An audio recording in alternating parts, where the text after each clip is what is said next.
Welcome back, ladies and gentlemen. This is Weeknights on a Monday. I am JD, aka He Who Pods.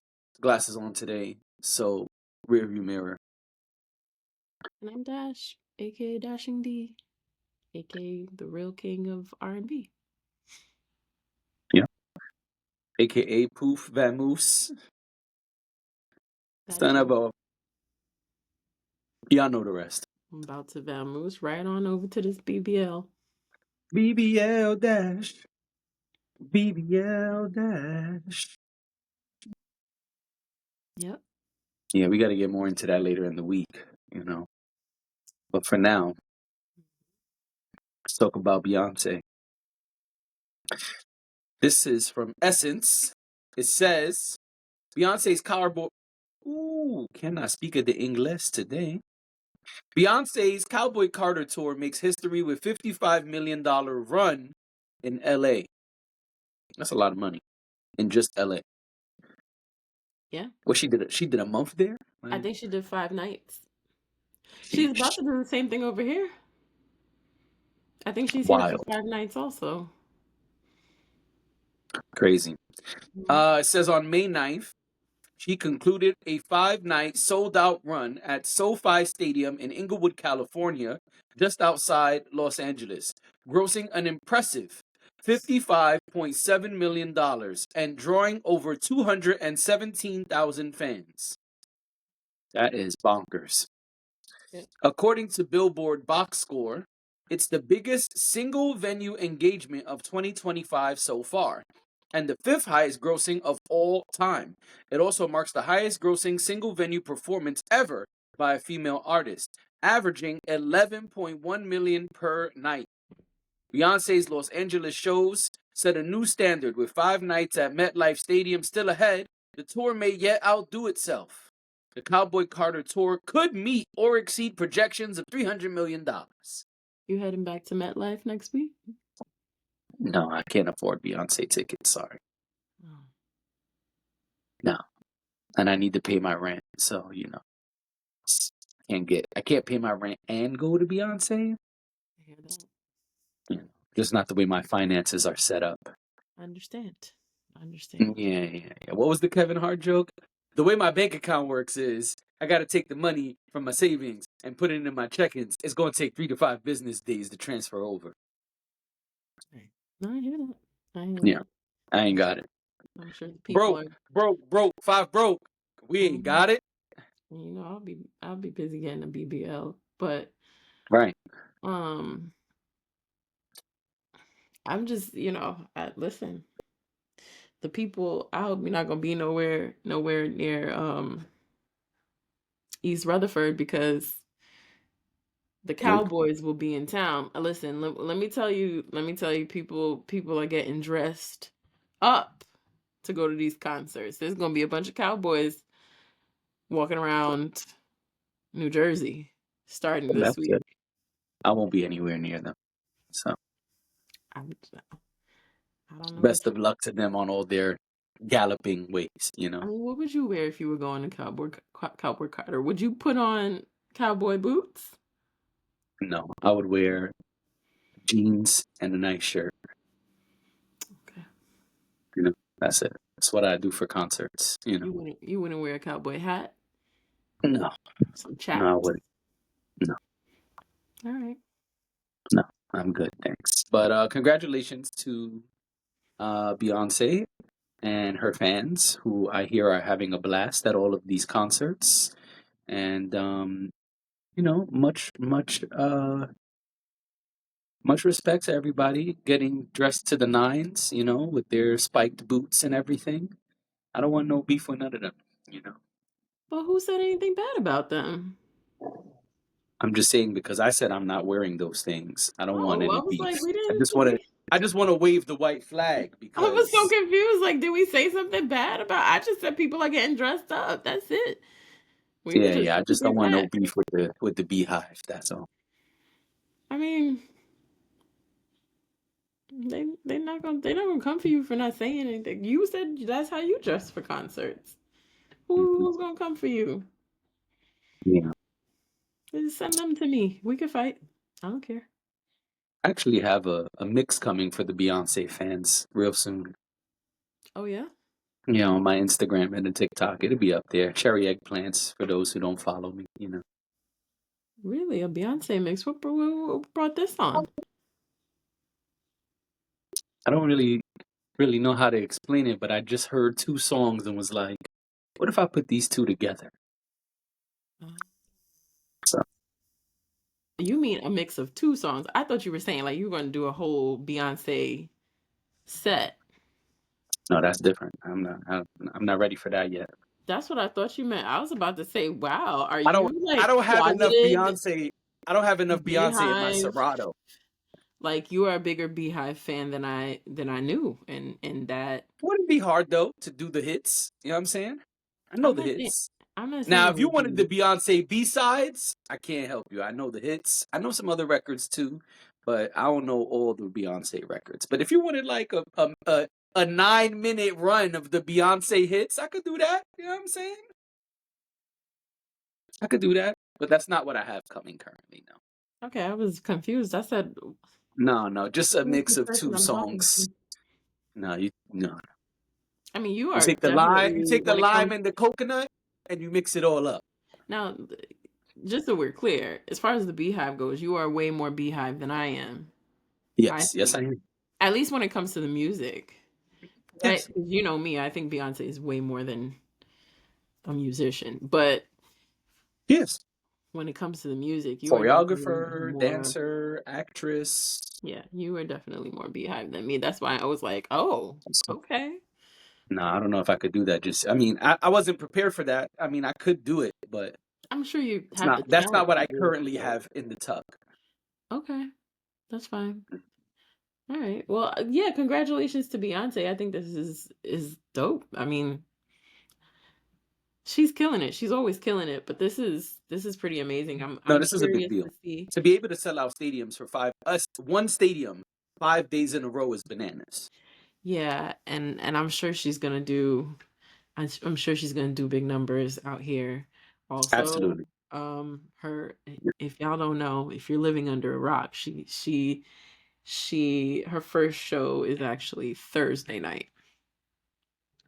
And then she goes into next week, I believe. But yeah, she's doing 5 nights. And oh, I did want to talk about this. I mentioned this last week. Each of her shows and the length of time she's staying in each city has cultural significance. What does that mean? It does. So remember No, I last didn't week say I it was doesn't. I said, what saying, does that mean? um, so the Beehive did some research. So I'm sure somebody actually has the whole list, but basically what it says here is that, which I guess I didn't think about before, there's only 9 stops on the tour. In Hmm? I think there's only 9 stops. There's only 9 stops. That's what this says. With just 9 stops, the tour pays tribute. I don't know who these people are. No. That's not possible. Basically, she's basically working the Chitlin circuit. So she was very intentional about the places she chose to go on her tour. They all have historical significance. Yeah. I mean, I don't like to rely on Gemini for this, but according to Gemini, the tour's title and limited number of stops highlight the Chitlin Circuit, a network of Black-owned venues where Black musicians perform during a time of segregation. A little more. It's only 9 cities.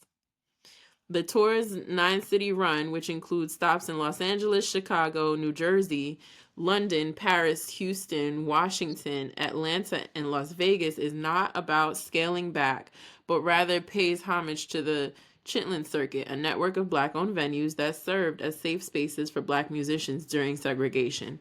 The tour also reflects Beyonce's embrace of her Southern roots and her reclaiming of country music, according to USA Today.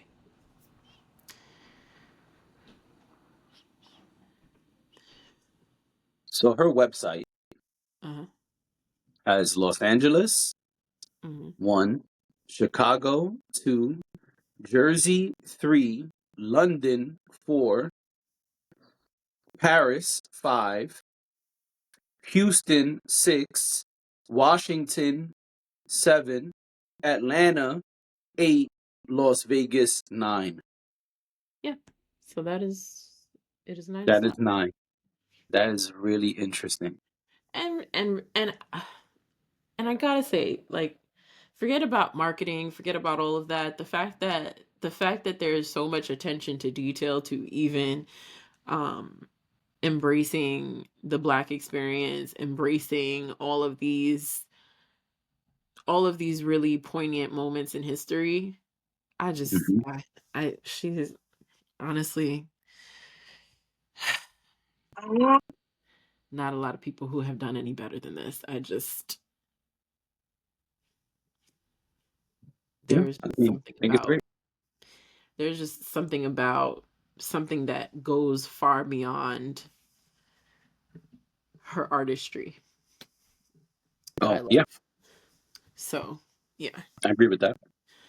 But yeah, I did want to point that out because I know we kind of alluded to it last week, and since we're talking about her, I figured we should mention that because I think that's pretty cool. But it makes sense though why she would do longer runs in these cities because there's only 9 cities, so why not Right, maximize that time?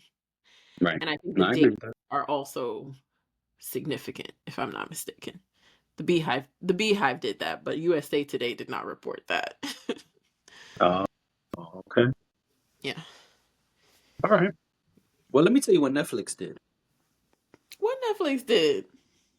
Netflix, according to Revolt, has picked up the iconic series Sesame Street for new episodes, as well as hosting all past seasons.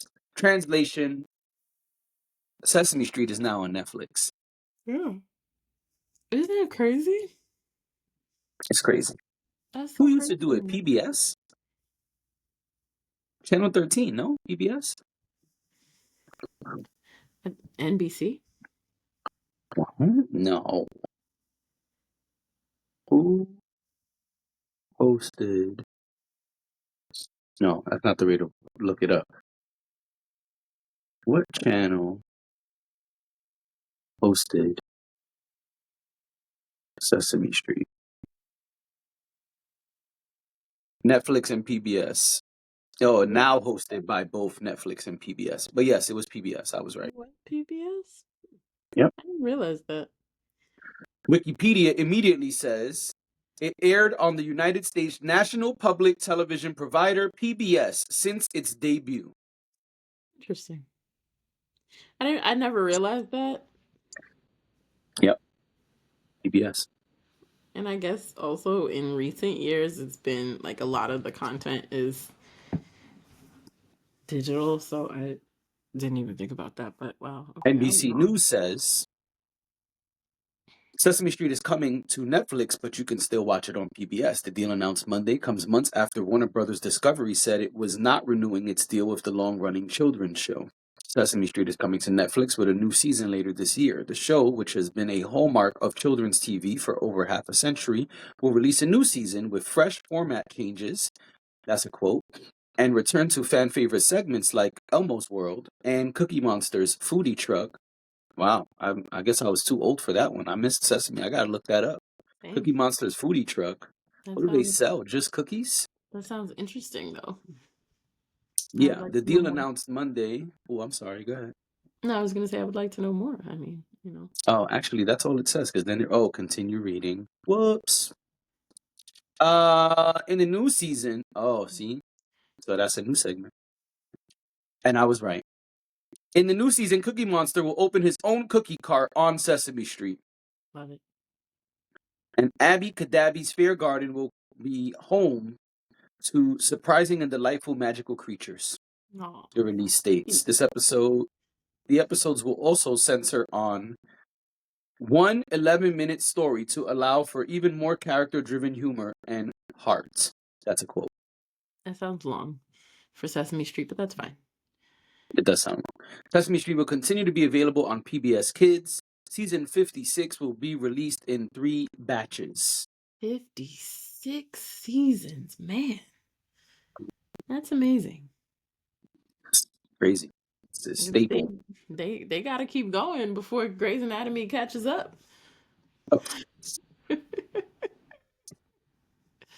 Okay, I just want a public service announcement. And really Netflix service announcement. You got these people upset with you, these adults upset with you, Netflix, about Mr. Netflix, about Pop the Are you Balloon. assuming Netflix gender? Yes. About Pop the Balloon, and you've ruined it for so many people. Wait a minute. What Do just not happened? We were ruin, talking do about not, Sesame Street. wait a minute. Do not ruin Sesame Street for children. Okay, Netflix? Mr. Netflix? Don't No, ruin I don't Don't think ruin they're in Sesame charge of Street for creating it. children. They're not. I don't think they're in charge of creating it if PBS is still showing it. I think they're just They're involved. And anytime they get involved, we gotta ask questions.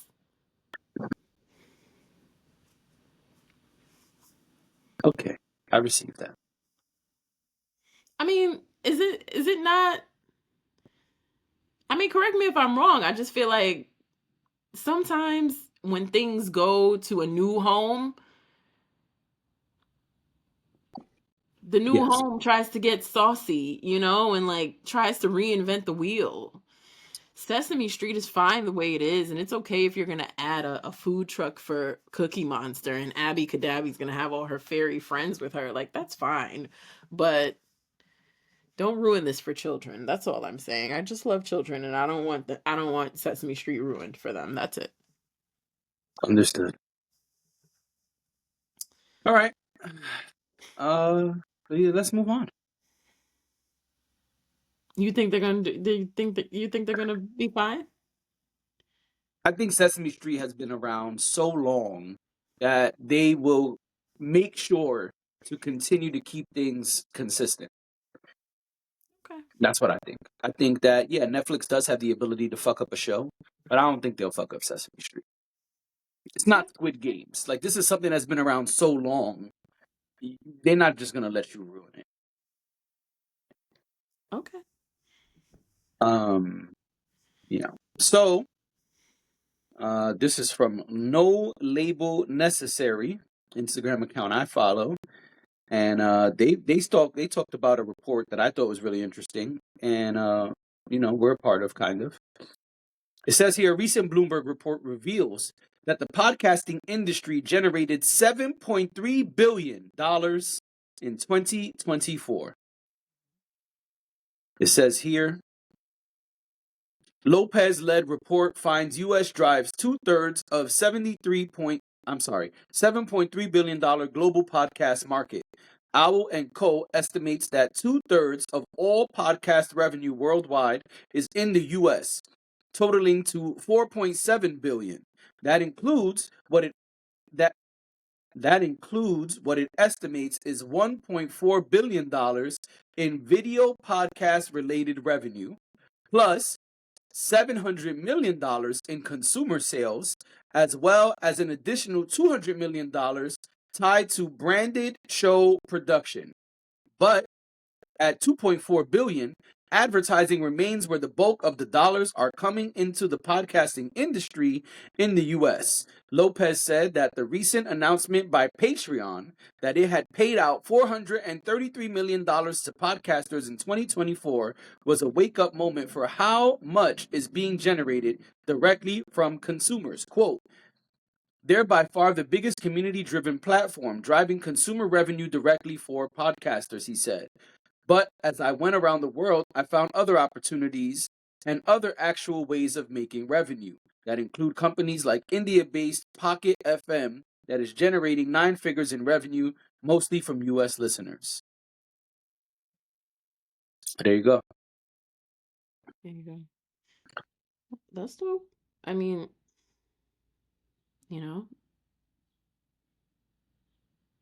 I'd like some of that money.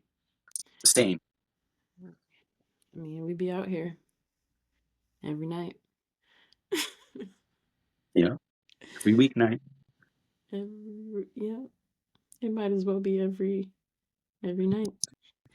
They don't even know when we be recording on Saturdays and Sundays. They don't even know that. You Right, know, they have no idea what they're getting sometimes. right. Mhm. But I mean,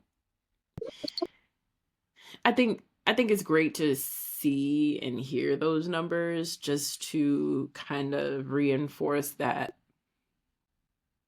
in the digital era we're living in, Mhm. um, storytelling, people's voices is still very important. Yep, Um, it might be packaged in a different way, and probably allows for a lot more autonomy. But that's great because, I mean, we all have a voice. I'm not saying we all should podcast, but we all have a voice, and I think this just having this information and for those who want to be in this industry and it's not I think there's a misconception that um that audio, or not even necessarily audio, but that podcasting is has reached some sort of standstill, like that it's yep. not. I and I think that's honestly coming from people who are not connected to it. Um but yeah, it's good to have that information. It's something that people who are able to monetize are able to leverage. It allows for that leverage if that's something that you're into, and it also creates a lane for those smaller creators too to be like, hey, over here you guys are making money or spending money, and we're over here. And everyone doesn't have to be a Joe Rogan or Joe Budden or whoever else. But yeah, so I agree. I think these are great numbers to hear. I think this was a great breakdown. And I think that there's still a lot of doubters of podcasting today. mhm. It may seem like everyone has a mic, and even I said that in a song, but everyone is not still a believer of podcasting. There's also a group of people who you cursed it but rehearsed it. There's people who say, nah, podcasting is trash, no interest, it gotta be short, or I won't listen to it. But they listen. It's BS. And so I think podcasting has a lot of potential still. Mhm. I think this proves that it is not just some stagnant thing that is running out of time. Um, and I'm a believer that, yeah, this is talk radio today. As my boy Nestor once said, shout out to Nestor. He said that on Man Cave. And this is it. This is it, folks. Like, you might have your breakfast clubs and other big spaces, but this is it. This is what people do. This is what people are listening to. This is where people are seeking information of different kinds, seeking entertainment of different kinds. And even the latest numbers show people are willing to put their money where your mouth is. And so I think that that is a beautiful thing to see. And I think it tells other people who are still non believers or are saying, like you said, that podcasting is over, it's stagnant, there's no money, to shut the fuck up. Yeah, So no, that's what I think. I agree. And um people love to go to numbers and say, oh, but the numbers say, well, here's what the numbers say. Also, people don't actually have numbers when they say they're going to the numbers. Well, people like to say, like, well, these numbers say, well, here are the numbers for Yeah, 2024. a lot of times the people who say there are numbers don't have any numbers, and that's the problem. It doesn't mean that that's always the case, but I think sometimes it is the case. Sometimes people are spewing statistics, and because we live in such an era where there's so many people who refuse to fact check, you can walk around and say that these are the statistics and people will accept it and believe you. And Right. I think there's plenty of people, talking heads, people who do podcasts actually who do that.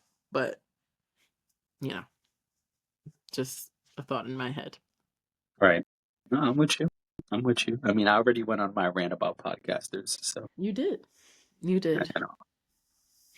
Isolating the community. I meant to say alienating, but same thing. Tomato, tomato. Yeah. Mm-hmm. All right, ladies and gentlemen, we're done for today. This has been Weeknights. Thank you for being here. We appreciate you, and we will see you tomorrow. Bye.